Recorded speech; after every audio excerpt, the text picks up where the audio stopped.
loved running into Bill, and today just made me realize why I loved it so much, because you guys are so tight-knit, and the tennis community in this community is really second to none other that I've ever seen. And to see you guys come out in the show of support for the loss of one of our own is really, really something I'll never forget. So with that, I'm going to turn it over to Krista Patton right now. Greg was so upset that he couldn't be here. He wanted to relay a story, but I'll do that after Krista reads the memorial that was in the paper this week. Thank you, Mark. Ever-loving husband of 67 years to Barbara, Dad to Steve, Papa to Lori, Grandpa to Hillary and Ian, Matt, Clint, and Kaylee, great-grandpa to Adrienne and Marco, brother-in-law to Fred and Carol, uncle to Terry and Greg, great-uncle to Gregory, Alexa, Alexandra, Rick, Ashley, and Bradley, charming to the family of John and Lily and Ballard, gentleman to all who knew him. Bill's journey here on earth made a difference. Born in Idaho, moving to San Francisco, he captured the heart of his girl in 3rd grade.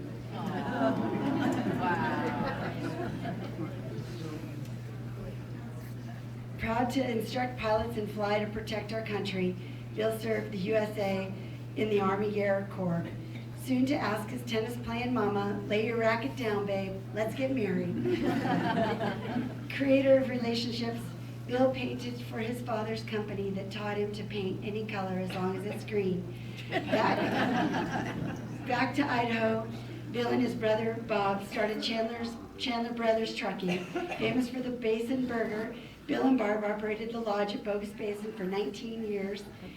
Still on the court, Bill and Barb were co-founders of the Boise Racket and Swim Club. Summer of 1957 presented the opportunity for them to pioneer the swimming pool industry in Boise, Idaho. First Swim Inc., then Custom Pools Inc., a legacy that survives them today. Building the world's finest pools, Bill joined Master Pool Guild in 1972. Macular degeneration took his eyesight several years ago. However, he never failed to notice your beauty and make you smile, and he made sure you knew it. End stage renal disease since 2010. Bill had a smile every minute of every day. His glass always half full. Chandler cocktail, his attitude and grace mentored many. We know you will grammar check even God. You'll always have your dedicated booth at the Stagecoach and ice cubes and red wine. Thank you for coming. I hate to leave you alone. See you in the heavens. Pack your golf clubs and of course your rackets. And have your dance card ready. Bill's family will continue to honor him all the days and invite you to celebrate him on Sunday, February 22nd, 1 to 3, right here. In lieu of flowers, Bill would be very grateful for your donation for the treatment of his granddaughter's cancer. And the information is right here at the bottom. This will be at the front for you all to look at or take a photograph of. Thanks so much.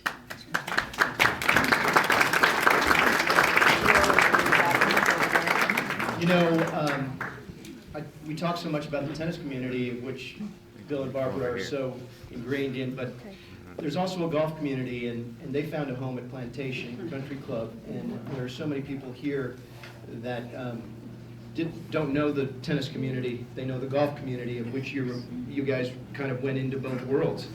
And I'll never forget meeting Bill. Well, I met him a number of times while Hannah was going through her ladder, but at the club every Sunday, doing brunch at the club, and there was Bill and Barbara. You know, years ago, getting ready to go out and play 18 holes couples game, and of course, in recent years, when Bill lost his sight, he was content to be in the cart when he could, and even if he could just go out and ride 9 holes, he loved hearing somebody say, "Nice birdie putt, Barbara, nice birdie putt." "Yeah, babe, nice birdie putt." But I remember Bill as the guy that I learned something about. You know how there are people in this world that are like all about me, right? You talk to somebody and they tell you for 15 minutes what's going on in their life. Bill was the opposite. He wanted to know what was going on in your life. How was Hannah doing? how's your golf game, Mark? Well, Bill, how are you doing? Oh, I'm fine. What about those guys, that story you guys did with the thing and the deal? And he was always like that. And I thought, boy, I want to be like that. I want to be that guy. And I talked to my friend Greg Patton about it. And Greg, who also wants to be that guy and tries really hard to be like Bill.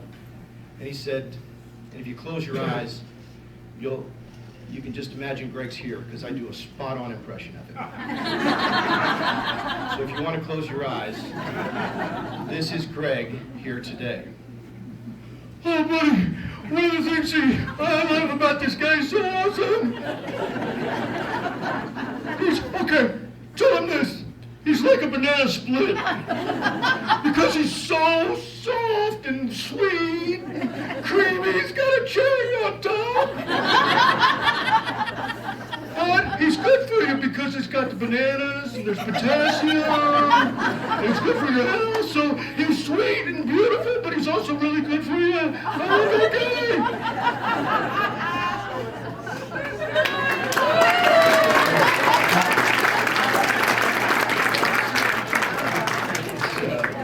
That's Greg right there.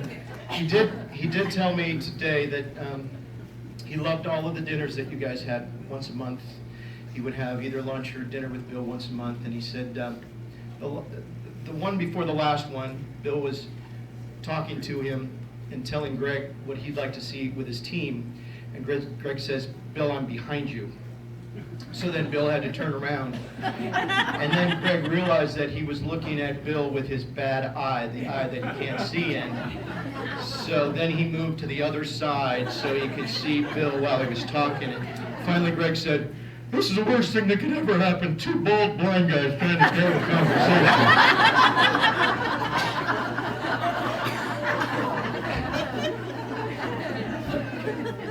But you know what? I really want to thank Steve for sending me the lyrics that Bill wrote to show how colorful a guy he was.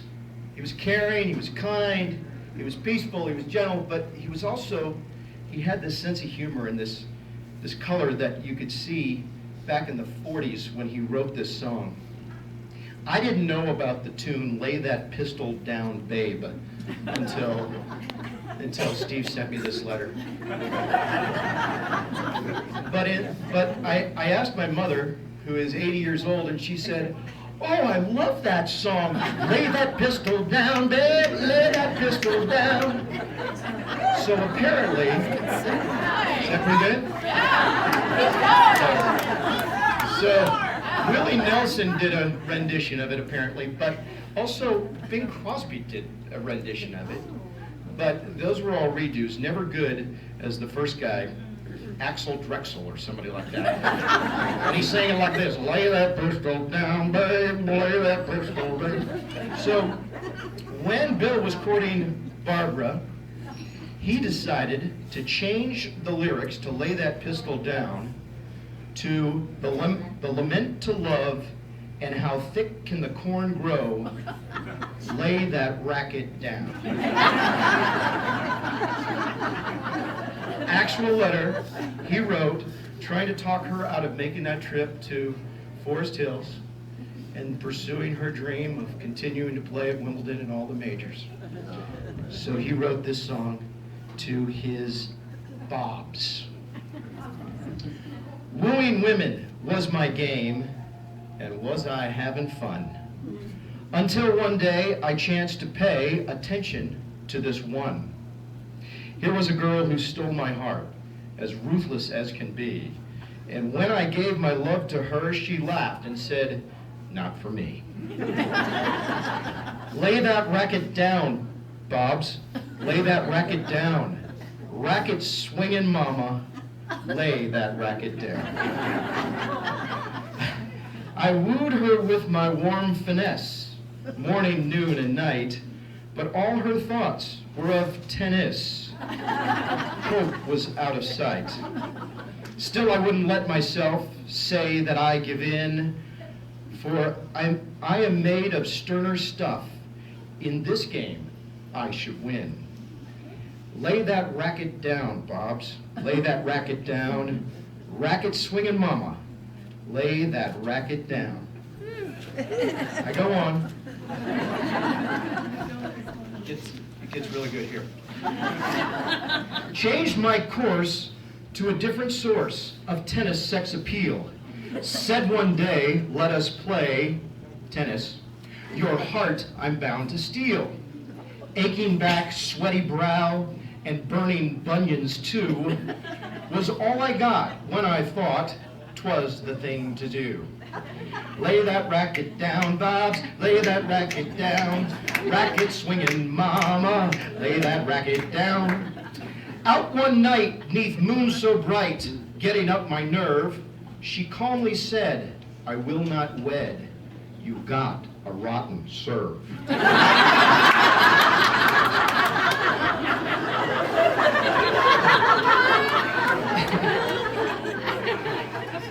Begged her for a little kiss, stars were up above. She said, oh no, you know why? She beat me, love and love. Lay that racket down, Bobs, lay that racket down. Racket swinging mama, lay that racket down.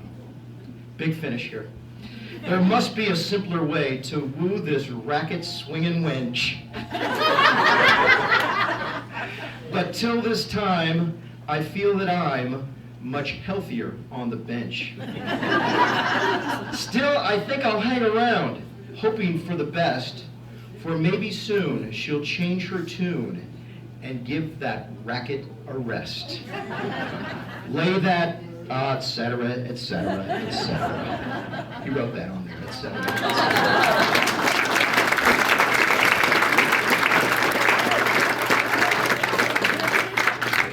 So, I think the bottom line for me is here was a multi-layered man who had it all.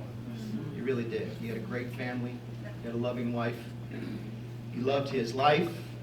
He loved hanging out. He loved doing things. He loved propping up the youngsters who were coming up. And he was just one of those guys that I know I want to be more like. So, thank you for asking me to be here today. It was my privilege and pleasure to be here. And on behalf of Greg Patton, who again couldn't be here, he just wanted me to leave you with one last thing. You're awesome, Bill! You're just the most awesome freaking guy ever in the world. I just love you, man. Awesome.